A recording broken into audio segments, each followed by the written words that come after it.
नमस्कार दोस्तों, OCN network में आपका स्वागत है। 2024 के लोकसभा चुनाव के नतीजे और नतीजों के बाद जो रायता फैलाया गया, जिस तरह से एक नैरेटिव गढ़ा गया, नैरेटिव क्या कि जी 99 सीट कर जीत करके हम तो जीत गए हैं और 240 सीटें जीत करके नरेंद्र मोदी हार गए हैं।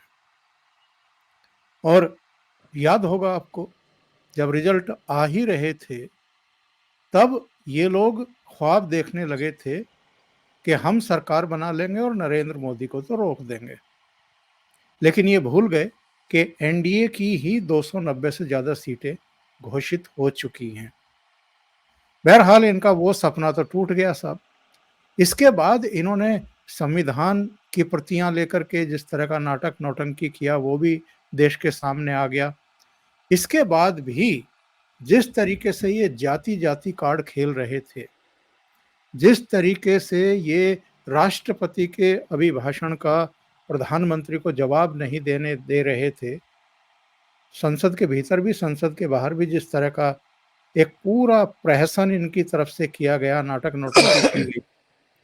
और अब अगर हम देखें तो जिस तरीके से बजट सत्र में भी राहुल गांधी का जैसा भाषण हुआ और जिस तरीके से वो जाति का कार्ड अभी भी आगे बढ़ाने की कोशिश कर रहे हैं, तो अनुराग ठाकुर ने यही तो पूछा था कि जिनको यही पता नहीं है कि उनकी अपनी जाति क्या है, वो जाति का कार्ड खेलते हैं, दूसरों की जाति पूछते हैं, पत्रकारों की जाति पूछते हैं। भाई अखिलेश यादव भी, अब पूरा नाम बताओ। अच्छा, मिश्रा जी हैं या सिंह हैं तो आप उन पर जो है चढ़ जाएंगे।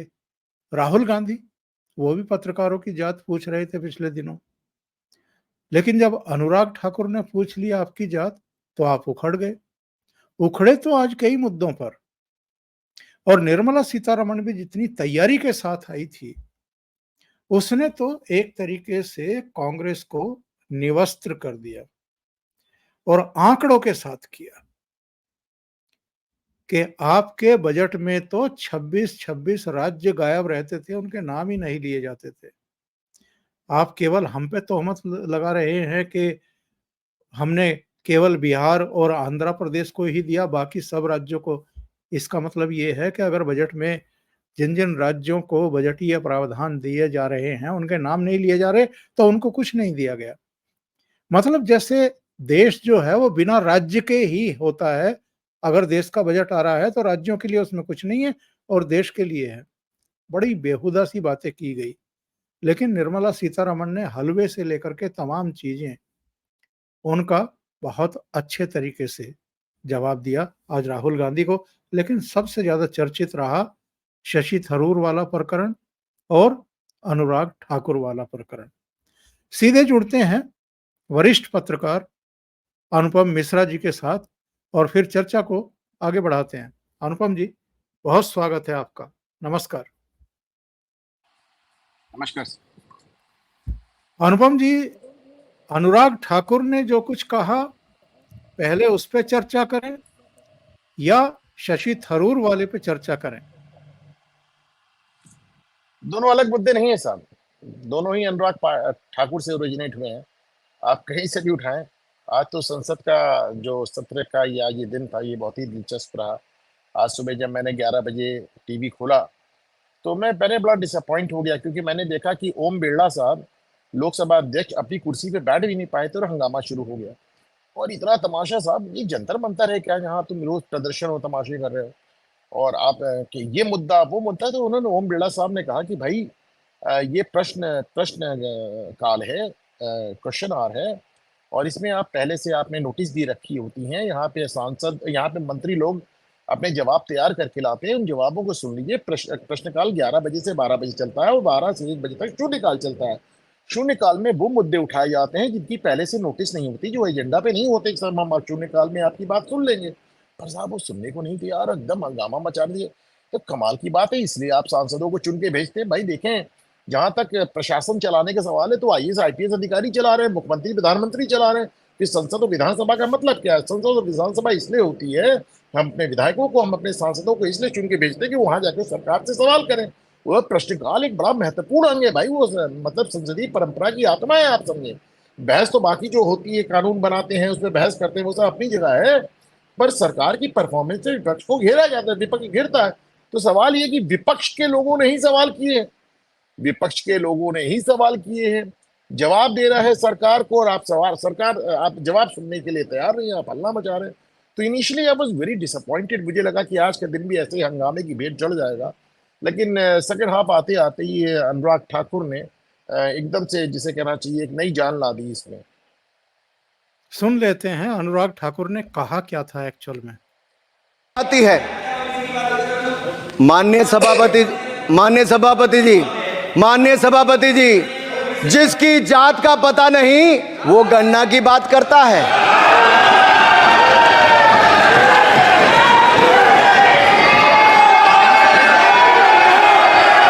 जिसकी जात का पता नहीं वो गन्ना की बात करता है। ये सब बाद में राहुल गांधी ने कहा कि मेरा बड़ा अपमान कर दिया गया। उधर अखिलेश यादव की भी बाइट में देख रहा था, वो भी कह रहे थे कि आप जात कैसे पूछ सकते हैं किसी की। तो ये विशेषाधिकार राहुल गांधी और अखिलेश यादव को ही है क्या जात पूछने का? और बिना जाति पूछे आप जाति जनगणना कैसे कर सकते हैं? और इनको इतनी मिर्ची लगी क्यों? हिपोक्रेसी का अधिकार तो डेफिनेटली हमको साफ दिखे। मतलब अखिलेश यादव जाति के नाम पे पीडीए बनाते हैं, मतलब सुबह से शाम तक 1000 बार पीडीए पीडीए पीडीए पीडीए, पिछड़ा दलित अल्पसंख्यक बोलते हैं। मीडिया में पत्रकारों से उनकी जाति पूछते हैं, वो तो ये तक दावे करते हैं कि मैं तुम्हारे कपड़े का रंग देख के बता दूंगा तुम्हारी जाति क्या है और तुम्हारी राजनीतिक विचारधारा क्या है, तुम किस पार्टी से जुड़े हुए हो। जातिगत जनगणना की बात करते हैं। योगी आदित्यनाथ को अजय सिंह बिष्ट कहते हैं, एक योगी को कहते हैं जाति न पूछो साधु की। तो आप तो सब साधुओं की भी जाति पूछते हैं। राहुल गांधी खड़े होके बीच अपनी पदयात्रा में जीप पे खड़े होके एक पत्रकार को ह्यूमिलेट करते हैं, अपनी जाति बताओ, अपने मालिक की जाति बताओ। फोटो दिखा के पूछते हैं इसमें कौन जात का कौन सा है। आज मैंने अपने जो चैनल था घूमता आईना पे, मैंने उसमें वो फोटो दिखाया, मैंने कहा बताएं साहब ये राजीव गांधी फाउंडेशन का फोटो है, अरबों खरबों रुपए है उसमें, कौन है उसमें? प्रियंका गांधी, सोनिया गांधी, राहुल गांधी और उनके दरबारी। एक दलित नहीं, एक पिछड़ा नहीं, और तो और एक मुस्लिम भी नहीं। जो आपके हाथ में है उसमें आपको एक दलित एक पिछड़ा नजर नहीं आता।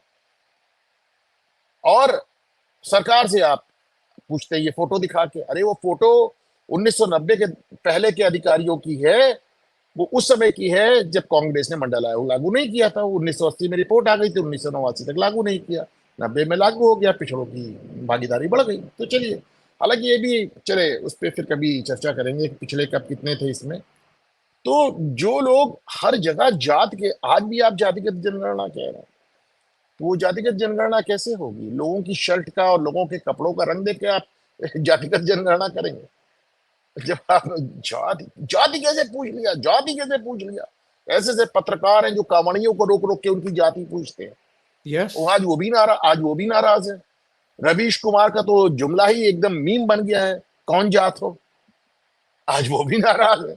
मतलब आप सोचिए जरा से, पूछने का ठेका इनके पास हो ना हो, लेकिन सब हिपोक्रेसी का ठेका तो हो गया इनके पास। इन्होंने एक, अच्छा, अनुराग ठाकुर ने हालांकि किसी का नाम भी नहीं लिया था, हालांकि सबको मालूम है कि राहुल गांधी की बात कर रहे थे वो। उन्होंने नाम, हाँ, सबको मालूम है, और बल्कि उन्होंने कहा भी कि मैंने तो किसी का नाम नहीं लिया, आप क्यों खड़े हो गए भाई?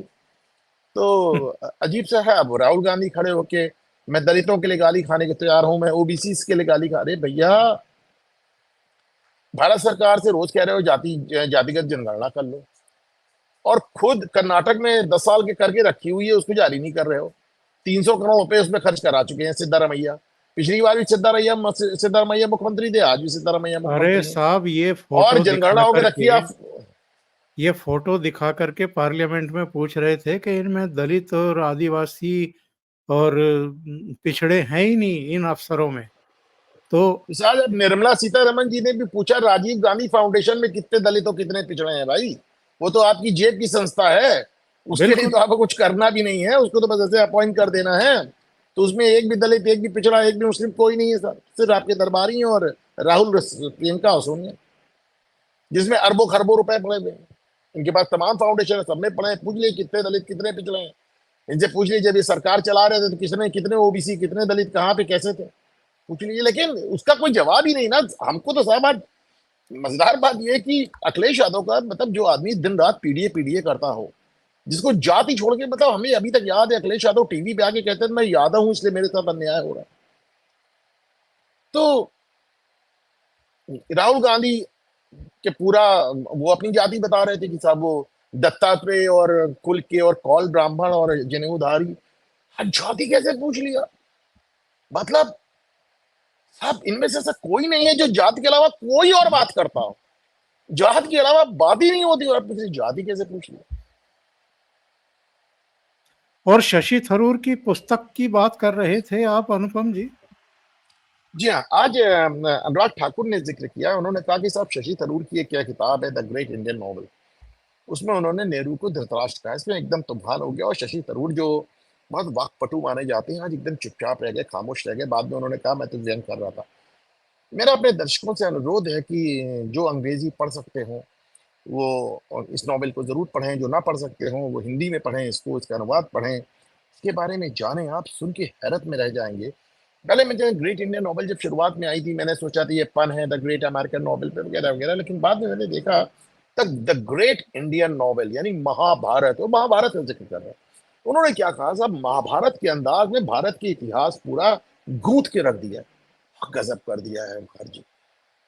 कांग्रेस पार्टी को कौरव पार्टी कहा है, नेहरू को धृतराष्ट्र कहा है, और कहा है कि धृतराष्ट्र के एक पुत्री पैदा होती जो 100 कौरवों के समान थी, उसका नाम था प्रिया धृतराष्ट्र। जो प्रियदर्शनी इनका नाम है ना, हाँ प्रियदर्शनी, हाँ। तो प्रिया धृतराष्ट्र का 100 कौरव के समान। आप सोचिए साहब, पटेल को विदुर कहा है, जिन्ना को कर्ण कहा है, गांधी को गंगा जी कहा है। और साहब गांधी को लेके क्या क्या लिखा है, कहा वो साहब बकरी का दूध पीते थे, वो गाय का दूध नहीं पीते थे, और अपनी बहन समान स्त्री के साथ बिस्तर में घुस गए केवल अपने ब्रह्मचर्य की परीक्षा लेने के लिए, माय एक्सपेरिमेंट्स विद ट्रुथ, जैसा आप जानते हैं। गांधी को भी धो दिया, नेहरू का तो वो हाल कर दिया कि कहा कि जब उनकी पत्नी, और नेहरू की पत्नी कमला नेहरू, जिनको हम जानते हैं, जिनको उन्होंने इसमें नाम दिया भाई कि गांधारी, धृतराष्ट्र की पत्नी गांधारी थी, कि जब गांधारी मर रही थी, अपनी बिटिया को जन्म दे के मर रही थी, तो उस समय धृतराष्ट्र वाइसरॉय की बीवी से चक्कर चला रहे थे। ये शशि थरूर ये लिख रहे हैं। शशि थरूर की किताब में ये सब। अरे साहब सुने तो, मैं तो आपको बता दे रहा हूँ, मैंने इस पे आज घूमता आईना पे इसको बड़े विस्तार में एक शो किया है, और दर्शक चाहे तो एक बार जरूर देखें। और उन्होंने कहा साहब, जो उनका नाम दिया, लॉर्ड माउंटबेटन का नाम दिया कि इंडिया के वाइसरॉय विस्काउंट, लॉर्ड विस्काउंट ध्रुपद, ध्रुपद ध्रुपद द्रौपदी के बाद थे। और द्रौपदी उन्होंने बताया है लोकतंत्र को, लोकतंत्र को उन्होंने द्रौपदी नाम दिया है। और लॉर्ड माउंटबेटन को ध्रुपद नाम दिया, और कहा उनकी जो पत्नी थी जॉर्जिया ध्रुपद, तो इधर एक गांधारी मर रही थी और वो जॉर्जिया ध्रुपद के साथ इश्क लड़ा रहे थे। उन्होंने ये लिखा है कि साहब बंटवारे के दौरान भारत में खून की नदियां बह रही थी, और भारत के प्रधानमंत्री धृतराष्ट्र को इश्क लड़ाने से फुर्सत नहीं, ऐसे लिखा है। मतलब कमाल कर दिया। मैं तो आपको बता रहा हूं। तो ये पुस्तक इन्होंने सोनिया गांधी और राहुल गांधी को भेंट क्यों नहीं की? कौन पढ़ता है साहब वहां पे? ये तो आज चर्चा में ला दिया अनुराग ठाकुर ने। और आपको बता दूं कि घूमता आईना के अलावा आपका पहला प्रोग्राम है जिस पे चर्चा कर रहा है। अभी तक किसी ने इसको उठाया नहीं है, लेकिन एक बात तय है कि अभी उठ जाएगी आज। बल्कि जगदम्बिका पाल साहब जो उस समय चेयर में थे, पीठासीन अधिकारी, तो उन्होंने बड़ी महीन चुटकी ली। उन्होंने अनुराग ठाकुर से कहा क्या कर रहे हो भाई, तुम शशि थरूर को कांग्रेस में रहने दोगे कि नहीं रहो, तुम तो शोकॉस करा दोगे। तो एक बात तो तय है, जब जगदम्बिका पाल साहब ने ये पुस्तक पढ़ी हुई है, तो उन्होंने ये पुस्तक पढ़ी हुई है। और अगला सवाल तो मेरा भी यही है कि इस खुलासे के बाद शशि थरूर रह पाएंगे कांग्रेस में? देखिए सर, अब शशि थरूर पॉपुलर कब से हुए? शशि थरूर को पहले हमने उड़ता उड़ता जाना कि भाई शशि थरूर करके एक है, वो यूनाइटेड नेशंस में है और सेक्रेटरी जनरल का चुनाव लड़े हुए। लेकिन शशि थरूर एकदम से चर्चा में आए जब उन्होंने ऑक्सफोर्ड यूनियन में भारत की जबरदस्त वकालत की और अंग्रेजों को धो के रख दिया उनकी मान में। तो शशि थरूर की जो राष्ट्रवाद है उनका, जो उनका नेशनलिज्म है, उसमें कहीं कोई संदेह नहीं। आप उनकी पुस्तकें पढ़ें तो उन्होंने अच्छे से अंग्रेजों को उन्हीं की मान में धो डाला कि ब्रिटिशर्स ने क्या क्या किया हमारे साथ और किस कदर तुम हमारे कर्जदार हो वगैरह वगैरह। हाँ, वो वो तो तो चर्चा थी भाषण उनसे। उनका उपलब्ध है, वो भाषण तो। जी जी। और बड़ा अद्भुत अद्भुत है साहब। हाँ, हम्म तो हम्म हम्म। हाँ, तो उनके राष्ट्रवाद में कहीं कोई कमी नहीं है। लेकिन जिस पार्टी में हैं, जिस सीट से टिकट लड़ते हैं, उनकी अपनी चुनावी मजबूरियां हैं, उनकी अपनी चुनावी मजबूरियां हैं। बाकी उनका जो पूरा नैरेटिव है, मेरा दावा है कि इस किताब के अलावा भी थरूर जो बातें कहते हैं वो बहुत कुछ। आप देखिए, आपको याद होगा अभी कुछ दिन पहले उन्होंने कहा था, अरे अभी मुश्किल से साल भर पहले उन्होंने कहा था कि कांग्रेस तो एक परिवार की चलाने वाली चलने वाली पार्टी है। जिस समय वो राष्ट्रीय अध्यक्ष के चुनाव लड़े तब भी उन्होंने कहा था वो तो एक परिवार की पार्टी है। तो सीधे बोलते हैं एकदम से। अब लेकिन यह है कि थरूर जो है वो लेफ्ट लिबरल्स के दुलारे हैं, उनको हटाना इनको भारी पड़ जाता है। क्योंकि जो वो जो लिबरल मीडिया है, जो तो शशि थरूर अंग्रेजी बोलते हैं, एक्सेंट के साथ अंग्रेजी बोलते हैं, गुड लुकिंग हैं और महिलाओं के साथ उनके बहुत ढेर सारे चर्चे होते हैं। तो जो लेफ्ट लिबरल लॉबी के जितने सदगुण गुण अवगुण जो भी आप समझ लें वो हैं, वो सब है उनके अंदर। तो इसके चलते वो लेफ्ट लिबरल लॉबी के बड़े दुलारे हैं। तो ये उनका कुछ कर नहीं पाते हैं, बस जी तोड़ के उनको चुनाव हरवा दिया राष्ट्रीय अध्यक्ष पद का, बाकी उनका कोई बिगाड़ नहीं पाते हैं। शशि थरूर ने इस बार चुनाव लड़ने से पहले संकेत दिया था कि शायद ये उनका आखिरी चुनाव होगा। मैं आज आपके प्रोग्राम में दावा कर रहा हूं कि उन्होंने अपना आखिरी चुनाव कम से कम कांग्रेस पार्टी से तो उन्होंने लड़ लिया। कांग्रेस पार्टी से मैं उनको दोबारा चुनाव लड़ते नहीं देख रहा हूं, क्योंकि जाहिर सी बात है आज के बाद, अनुराग ठाकुर के बयान के बाद, हम लोग के प्रोग्राम के बाद, तमाम लोग इसको देखेंगे, पढ़ेंगे, जानेंगे, इस पे मीम्स बनेंगे, सोशल मीडिया पे आएगा। वो तमाम लोग जिन्होंने उनकी किताबें नहीं पढ़ी हैं खोलेंगे, पढ़ेंगे। तो और आज भी थरूर ने सिर्फ जयराम रमेश। इतना ही कहा कि साहब, कि मैं तो साहब सिर्फ व्यंग कर रहा था।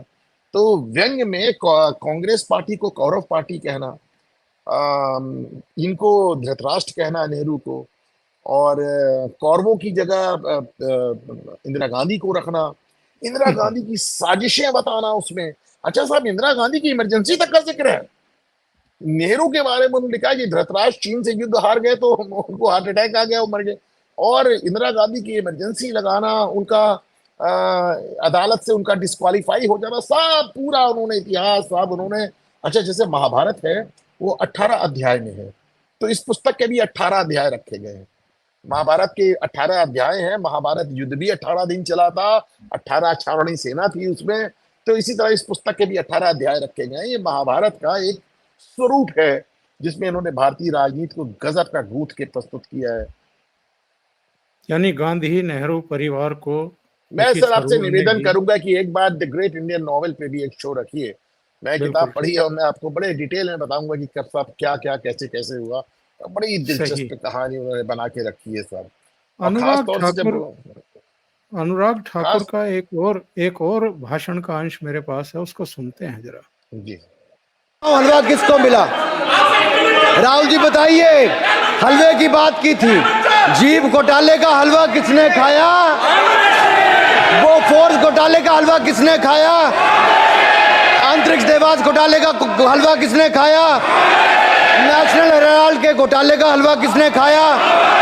सबमरीन घोटाले का हलवा किसने खाया? अगस्ता वेस्टलैंड घोटाले का हलवा किसने खाया? 2G स्कैम हलवा किसने खाया? कॉमनवेल्थ स्कीम का हलवा किसने खाया? कोयला घोटाले का हलवा किसने खाया? वाल्मीकि योजना घोटाले का हलवा किसने खाया? चारा घोटाले का हलवा किसने खाया? यूरिया स्कैम का हलवा किसने खाया? राहुल जी, हलवा मीठा था या फीका?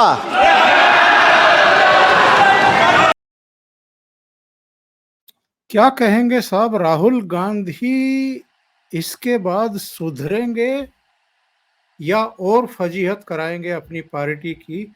और अभी कपड़े उतरवाएंगे अतीत के, वैसे तो ऐसा लगता है मोदी सरकार ने तय कर लिया है कि अगर तुम नंगई पर उतरे हुए हो तो हम तुम्हें और नंगा करने में मदद करेंगे। एक तो साहब अभी अभी मेरे पास किसी मित्र का मैसेज आया, उसने मुझे करेक्ट किया। इंदिरा गांधी के नाम उसमें प्रिया दुर्योधन है उस नॉवेल में। Okay okay. धृतराष्ट्र नेहरू को कहा है और इंदिरा को दुर्योधन कहा है। आप सोचिए जरा। रही बात राहुल गांधी की, राहुल गांधी के साथ एक बहुत जबरदस्त बात है साहब। उन्हें कोई भी बात कहने के लिए कोई ना फैक्ट चेक करना पड़ता है, ना उनको सोचना पड़ता है कि मैं क्या कह रहा हूं। कल मैं सुन रहा था वो चक्रव्यूह और पद्मव्यूह की बात कर रहे थे, कहा कि चक्रव्यूह को पद्मव्यूह भी। अरे भाई, चक्रव्यूह द्रोणाचार्य ने महाभारत के 13वें दिन बनाया था, पद्मव्यूह द्रोणाचार्य ने ही महाभारत के 15वें दिन बनाया था। पद्मव्यूह चक्र की तरह होता है। पद्मव्यूह एक रथ के आकार का होता है जिसके बीच में कमल होता है। तो साहब चूंकि उनको कमल चाहिए था, कमल का फूल चाहिए था, भाजपा का चुनाव निशान चाहिए था, मोदी का सीना चाहिए था, तो उन्होंने चक्रव्यूह पद्मव्यूह को एक कर दिया साहब। वो मतलब आप देखें ना, वो 13वें दिन बना, वो 15वें दिन बना, दोनों की आकृति अलग है, दोनों चीजें अलग है। लेकिन राहुल गांधी होने का यही तो एक बढ़िया बात है ना कि कोई फैक्ट चेक नहीं करना है, तथ्यों से कोई लेना देना नहीं है, जो चाहे कह दें। और उससे मजेदार बात है कि राहुल गांधी से कोई अपेक्षा भी नहीं करता कि वो कुछ बड़ी तथ्यात्मक बात करेंगे। तो अब लेकिन ये है कि जिस तरह की उनकी बातें चल रही, देखिए उनको हल्के में ना लें। जिस तरह की बातें वो लगातार करते रहते हैं, अभी उनको धीरे धीरे नैरेटिव पकड़ लेती हैं। और जो आम आदमी है, जो सड़क पे है, वो अक्सर करके उनकी बातों से दिग्भ्रमित भी हो जाता है।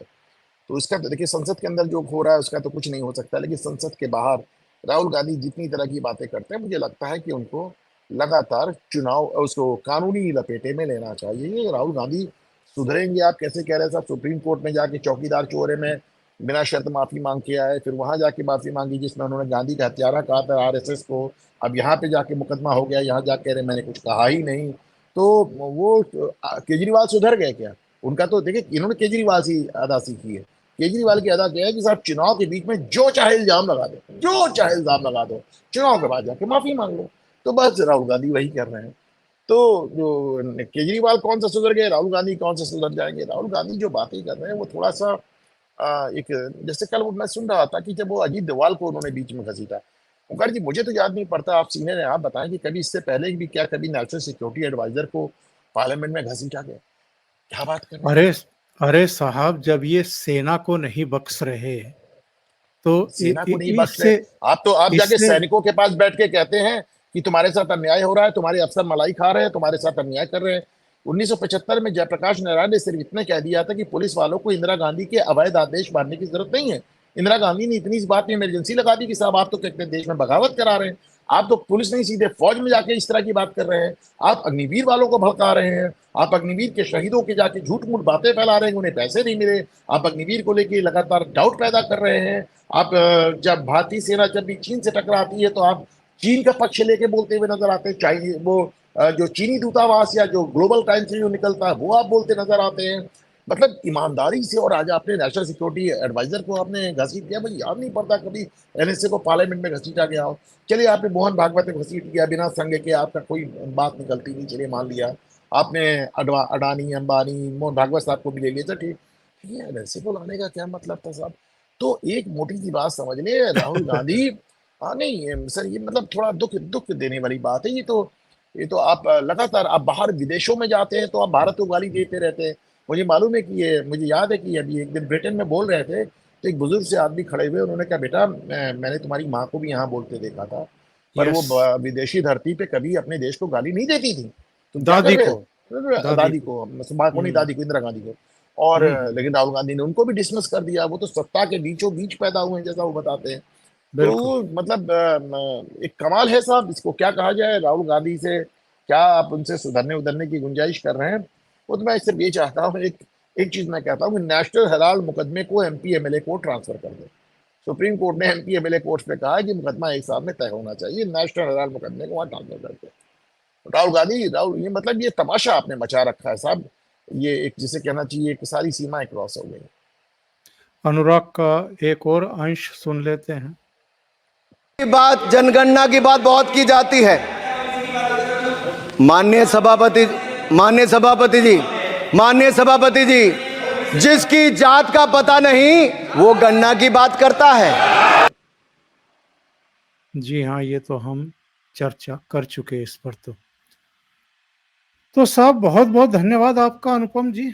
आज आपका इतना ही समय लेंगे क्योंकि आपको कहीं जाना है। तो आप जुड़े फिर भी इतनी व्यस्तताओं के बीच में और महत्वपूर्ण चर्चा की। बहुत बहुत धन्यवाद आपका जुड़ने। मैं भी सर दर्शकों को ये जानकारी देना चाह रहा था, खास तौर से द ग्रेट इंडियन नॉवेल के बारे में। नमस्कार। नमस्कार, बहुत बहुत धन्यवाद आपका। Thanks.